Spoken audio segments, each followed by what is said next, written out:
ये उन दिनों की बात है जब हमारे यहाँ पे देवदासियों की प्रथा थी। उस टाइम में लड़कियों को कुछ कारण के वजह से देवदासी बना देते थे। तो उन्हीं के हित के लिए सुधा जी ने एक प्रोजेक्ट स्टार्ट किया था।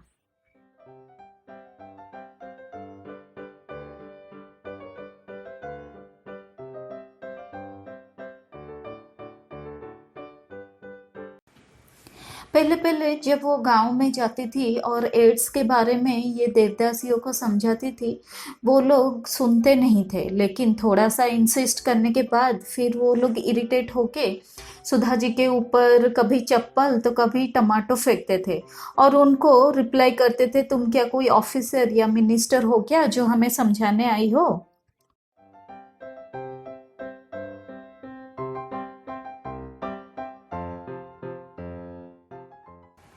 ये सब से सुधा जी बड़े ही दुखी हो गए और वो डिसाइड किए ये प्रोजेक्ट को नहीं कंटिन्यू करेंगे। तो वो रेजिग्नेशन लेटर लिख ही रहे थे कि उनके पिताजी आके बोले कि तुम क्यों इतना परेशान हो। फिर सुधा जी ने पूरा एक्सप्लेन किया। उनके पिताजी बोले कि मैं कल तुम्हारे साथ आऊँगा, लेकिन तुम्हें जीन्स टी शर्ट पहन के नहीं आना है, तुम्हें साड़ी, मंगलसूत्र और सिंदूर लगा के आना है। तो अगले दिन सुधा जी और उनके पिताजी दोनों गांव में गए और सुधा जी एकदम भारतीय नारी के गेटअप में थे। फिर उनके पिताजी कुछ देवदासियों को देखे और उनको बोले कि ये टीचर है और आपके जो बच्चे हैं उनको पढ़ाने के लिए आए हैं। तो देवदासियों को अच्छा लगा और वो लोग इनके बात सुनने लगे।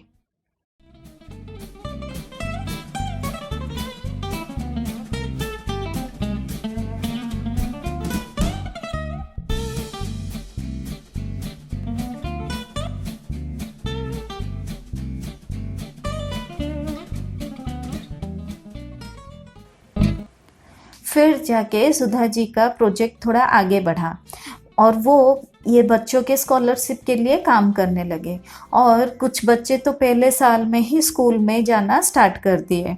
और ये जो रिलेशनशिप था देवदासी और सुधा जी के बीच में, ये एस्टेब्लिश होने के लिए 3 साल लग गए।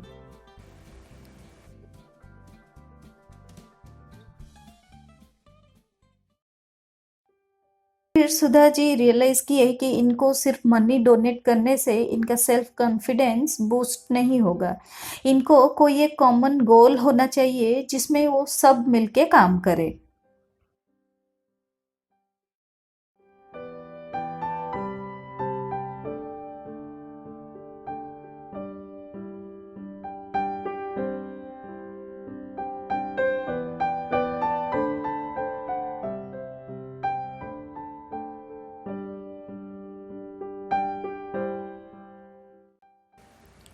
उनके लिए कुछ स्कूल बनाया जिसमें उनके बच्चे जा रहे थे और नाइट स्कूल था जहाँ पे देवदासी भी पढ़ सकते थे।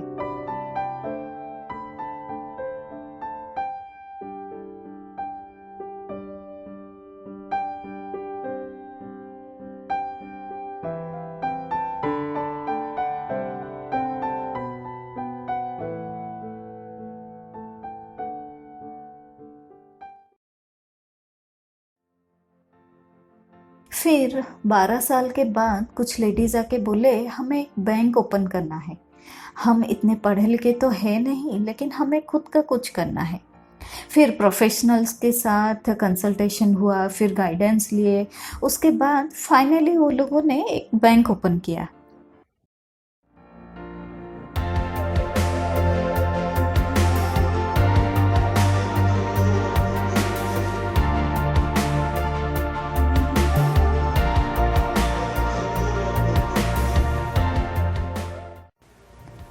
Then Sudhaji and her team insisted that all the employees and shareholder will limited to the Devdasis only, और वो लोग राजी हो गए।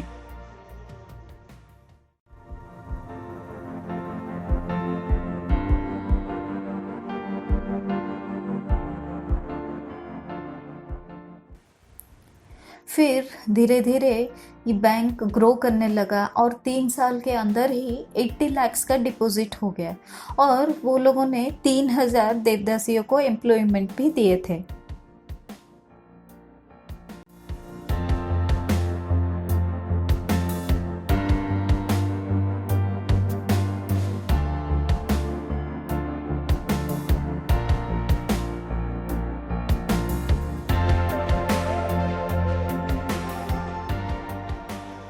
After 3 years, Sudhaji has received a letter that we are very happy to announce that our bank has completed 3 years and we are in a very good financial position.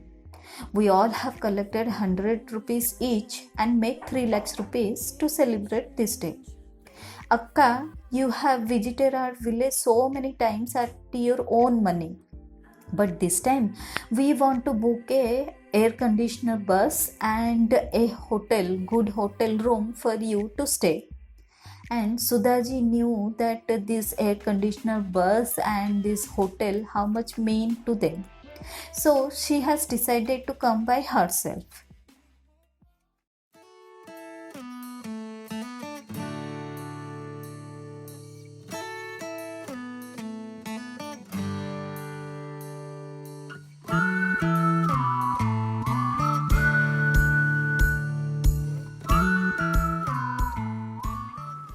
Then finally the day has come.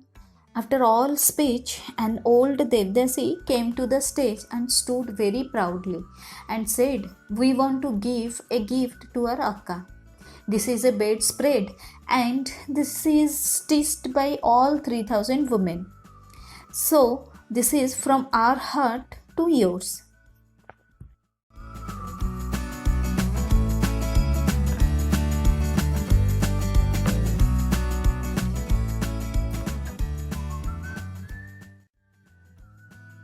This was the best gift that Sudhaji has ever received and it will always be close to her.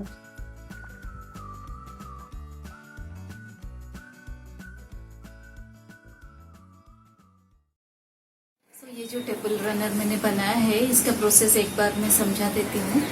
यहाँ पे मैंने खादी कपड़ा use किया है और पहले ये खादी कपड़े को मैंने बैक साइड से स्टिच किया, फिर इसको टर्न कर दिया सो दैट जो भी स्टिचिंग है वो सामने की तरफ नहीं दिखेंगे। और ये एक दूसरा कलर का खादी कपड़ा है जिसको मैंने वही अंदर के साइड से स्टिच किया और यहाँ पे फिर मैं ऐसे इसको दोनों को जॉइंट करूंगी सो दैट जो भी स्टिच है वो अंदर के साइड रहेंगे।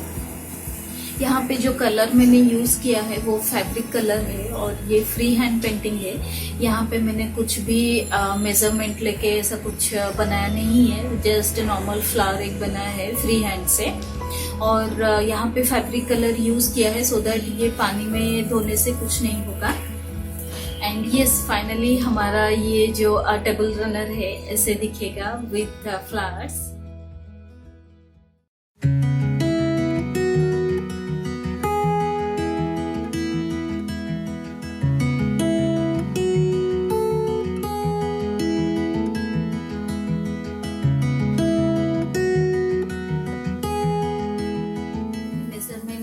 कुछ भी नहीं बोला है क्योंकि मेरा टेबल जो है वो काफ़ी बड़ा है, उसके हिसाब से मैंने बड़ा बनाया है। और आपके टेबल का मेजरमेंट जो है उसके हिसाब से ही आपको डिसाइड करना है।